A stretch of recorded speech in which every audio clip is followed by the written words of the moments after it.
Good afternoon. I'm California Girl with Black Diamond Live, and I am here with Mike McDonald from Safe Harbor in Traverse City. How are you doing?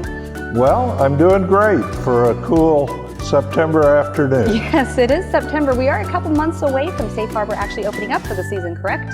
That is correct. We normally open around the 1st of November, and then we try to stay open until the middle of April. All right, and what services does Safe Harbor offer to our community? Well, we are basically a temporary, seasonal, overnight shelter. Okay.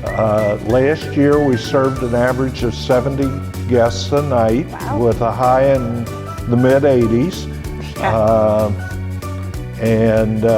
We provide in the evening. Folks don't live here. They come at 6 o'clock in the evening. They have to leave by 8 in the morning.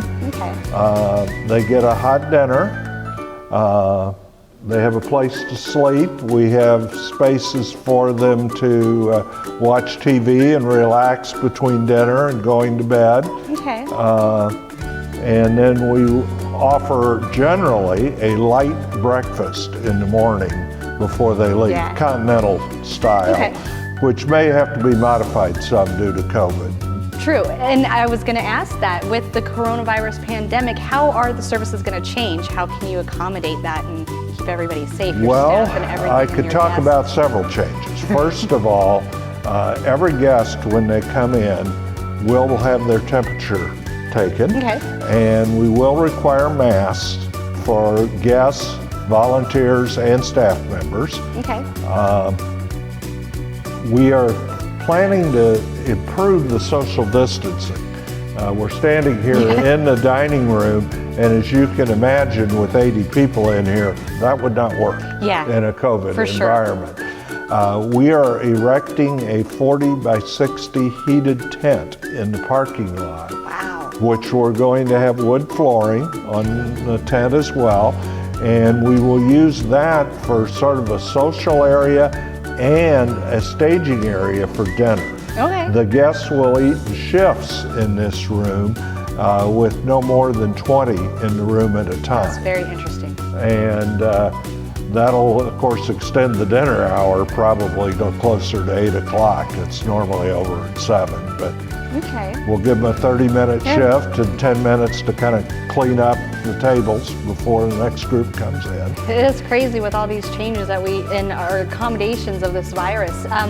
You guys are in need of volunteers, aren't you? We are. This shelter has been staffed by individuals from local churches. The shelter started 17 years ago with a coalition of churches that allowed people to sleep in the churches, and then they'd move each week to another church. The same churches about 5 years ago decided we were really out of space. When we got up into 50 and 60 guests a night, we just couldn't handle it in some of the churches. So we got with the city and arranged to buy an old, what was at the time an abandoned building, which we then renovated into this shelter, and this will be our 4th season in the shelter. So if somebody wanted to volunteer, how would they go about doing so, and who would they contact? Is there a number or they email? would log into their computer or their phone and go to our website, gtsafeharbor.org, and click on the volunteer tab, and that will lead you to an application. And once we've gotten your application, you'll be called in for a quick interview, which may be done electronically now. Because of the COVID.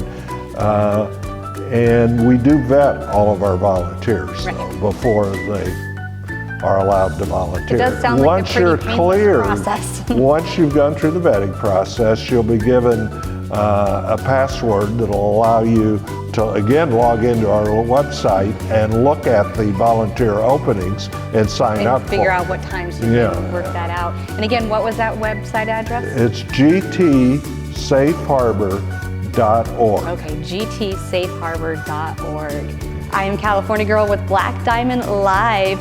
Wrapping things up here at Safe Harbor in Grand Traverse County, if you can volunteer, they need you. Go to gtsafeharbor.org. Act as if what you do matters. It does. Volunteer today.